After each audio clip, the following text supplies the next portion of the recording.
farmers across the country, once loyal to the John Deere brand, are now abandoning it in record numbers. Why? Because John Deere is moving jobs out of America and restricting farmers' access to their own equipment. This goes beyond a corporate decision. It's a crisis that could alter the future of American farming, push small farmers to the brink, and potentially open the door for foreign competitors to dominate the industry. Now, politicians, investors, and even everyday consumers are taking sides. So, what led John Deere to make this surprising move? How are farmers fighting back? And could this mark the beginning of the end for one of the most iconic names in American agriculture? Let's break it down. What's happening? For years, John Deere had marketed itself as a company deeply rooted in American manufacturing. The idea of moving jobs abroad seemed unthinkable, especially at a time when domestic production was being encouraged through incentives and tariffs designed to protect U.S. workers. However, the pressures of global business forced John Deere to make a decision that many viewed as a betrayal. Workers in John Deere's U.S. plants were hit hardest. Thousands of employees had dedicated their careers to the company, trusting that their jobs were secure. Now, entire communities that relied on John Deere as an economic pillar faced uncertainty.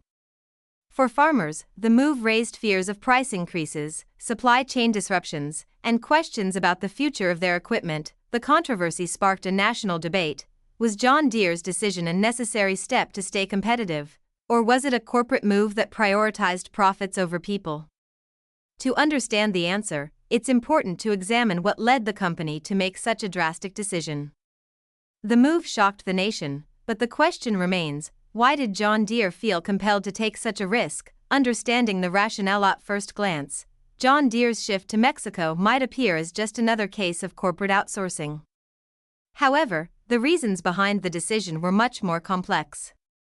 Several key factors influenced the company's move, including rising production costs, supply chain struggles, and an increasingly competitive global market. One major factor was the rising cost of manufacturing in the United States. Inflation had driven up wages, raw material prices, and operational expenses, making it harder for companies like John Deere to maintain profitability without making major changes. While the company remained profitable, its leadership faced growing pressure from investors to cut costs and maximize efficiency. Supply chain disruptions also played a significant role. In recent years, the agricultural equipment industry had been plagued by shortages of key components like microchips, steel, and high-tech sensors. Many of these components were sourced from overseas, and delays had made it difficult for Deere to keep production on track. By relocating some operations closer to its supply sources in Mexico, the company hoped to streamline production and reduce costly delays. Another factor was the push toward electric and autonomous machinery.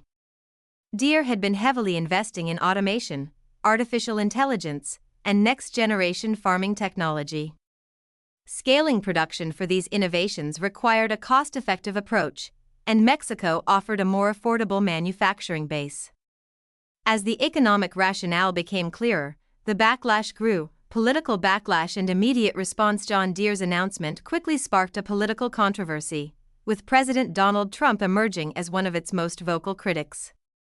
Speaking at a rally filled with supporters, he made no effort to mask his disapproval. John Deere is turning its back on the American worker, he declared. They built their brand right here in America, and now they want to send our jobs to Mexico? That is not going to happen under my watch. Trump's warning was not just political posturing. He vowed to take action, suggesting the imposition of heavy tariffs on John Deere equipment manufactured in Mexico and imported back into the United States. Similar strategies had been used in the past to pressure companies to keep jobs stateside, particularly in the automotive and steel industries. If enacted, such tariffs could make Deere's decision financially unsustainable. Republican lawmakers quickly echoed Trump's criticism, calling for economic penalties against companies that outsourced manufacturing. Meanwhile, Democratic leaders focused on the broader issue of corporate responsibility, questioning why companies were still choosing to move jobs abroad despite policies meant to encourage domestic production. Union leaders, especially from the United Auto Workers, also voiced strong opposition. The UAW, which represents thousands of John Deere employees, condemned the decision and began organizing protests. Factory workers feared that not only would jobs be lost, but those remaining in the U.S. would face lower wages and diminished bargaining power. As the political battle intensified, the stakes grew higher for John Deere, the U.S. economy, and the global agricultural industry. The right to repair movement. For generations, American farmers have taken pride in their self-reliance. When their tractors broke down, they rolled up their sleeves and fixed them themselves. Farmers used to roll up their sleeves, get their hands dirty, and fix problems themselves. However, in recent years, this independence has been taken away. John Deere, once considered the gold standard in farming equipment, implemented strict software locks and proprietary diagnostic tools that made it almost impossible for farmers to repair their own machinery. This growing frustration sparked the right to repair movement, a nationwide pushback against companies that prevent consumers from fixing their own products. What began as a small rebellion among a few farmers soon grew into a large movement, gaining momentum not only in agriculture but across industries such as consumer electronics and medical devices. The issue arose from the increasingly complex machinery produced by John Deere. Modern tractors were no longer just mechanical machines, they were equipped with sensors, computer chips, and proprietary software that controlled nearly every function. If a machine broke down, even for something as simple as a faulty sensor, the only way to repair it was through an authorized John Deere technician. Farmers couldn't access diagnostic tools, order replacement parts, or make repairs themselves without risking a voided warranty or an inoperable machine. For many farmers, this felt like corporate exploitation. They had invested hundreds of thousands of dollars in equipment, yet they didn't fully own it. Instead, they were trapped in an expensive cycle of dealer-controlled maintenance, often dealing with long delays and high service fees. The frustration reached a breaking point. Farmers organized protests, wrote letters to lawmakers, and testified before state legislatures. Advocacy groups like the U.S. Public Interest Research Group and the National Farmers Union amplified their voices, arguing that John Deere's policies were anti-competitive and harmful to rural America. As the right to repair movement gained strength, it garnered bipartisan political support. Some lawmakers framed it as a fight for free market competition, while others saw it as a workers' rights issue, allowing farmers to maintain their own tools. Meanwhile, major tech companies, fearing similar regulations, began lobbying against repair-friendly legislation, turning the battle into a nationwide political issue. While the right to repair movement gained momentum, small farms were facing economic strain.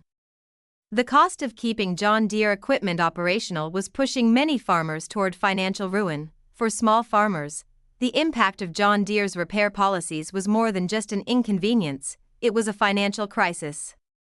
In an industry with already slim profit margins, being forced to rely on expensive, proprietary repairs meant many farms were losing money.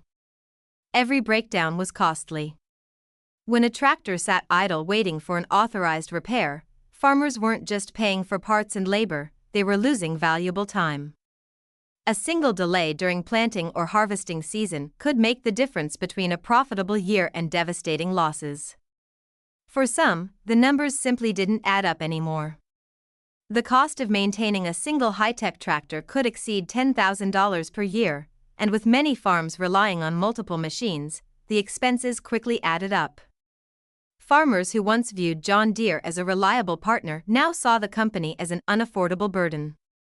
Worse, many of these farmers had taken out loans to buy their equipment.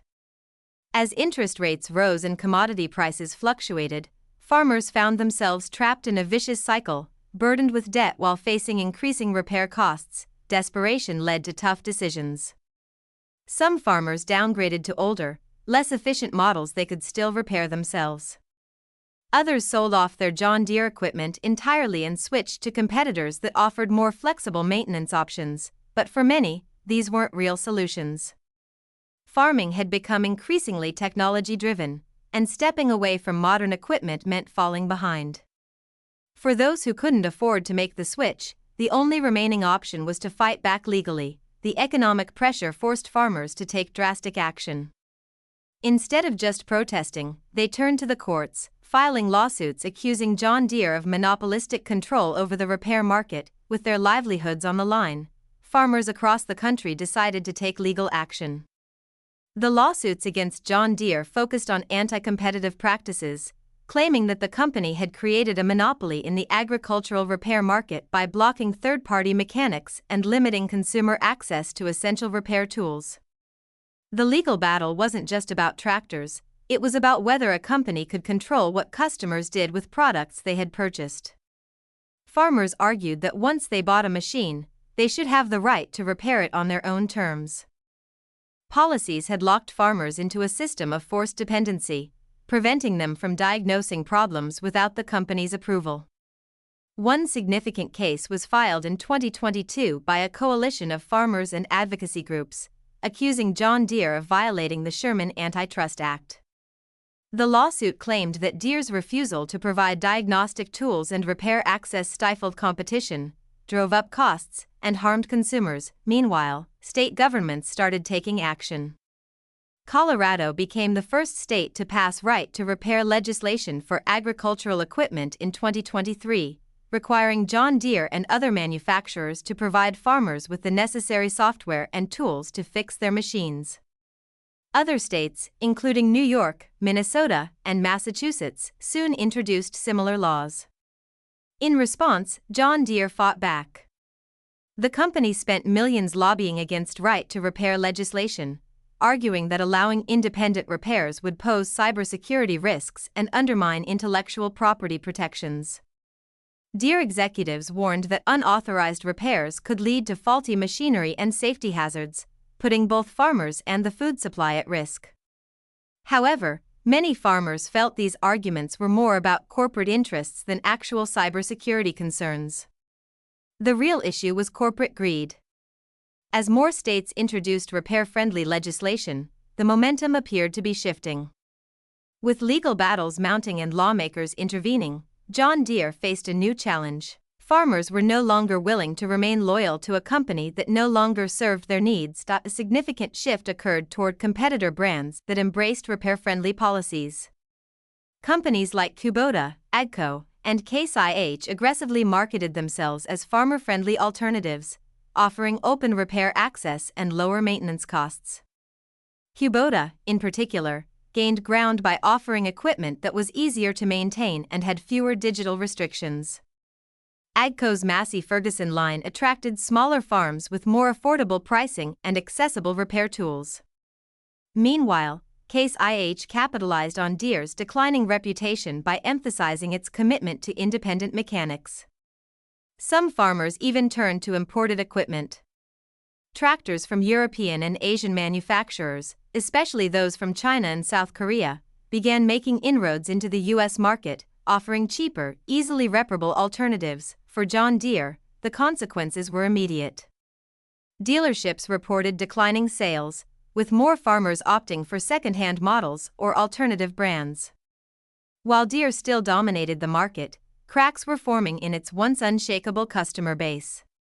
Even longtime loyalists found themselves reconsidering their options. "I've driven John Deere my entire life," one farmer told a news outlet. "But if they won't let me fix my own tractor, why should I keep giving them my business?" The answer was becoming clear. Unless John Deere changed its approach, it risked permanently losing its grip on American farming. With the farming community turning against John Deere, the company faced a stark choice: adapt to the demands of its customers or face a slow, painful decline. But as the battle continued, a new player entered the fight: political leaders seeking to capitalize on the controversy. As John Deere's struggles sent shockwaves through American agriculture, China saw an opportunity.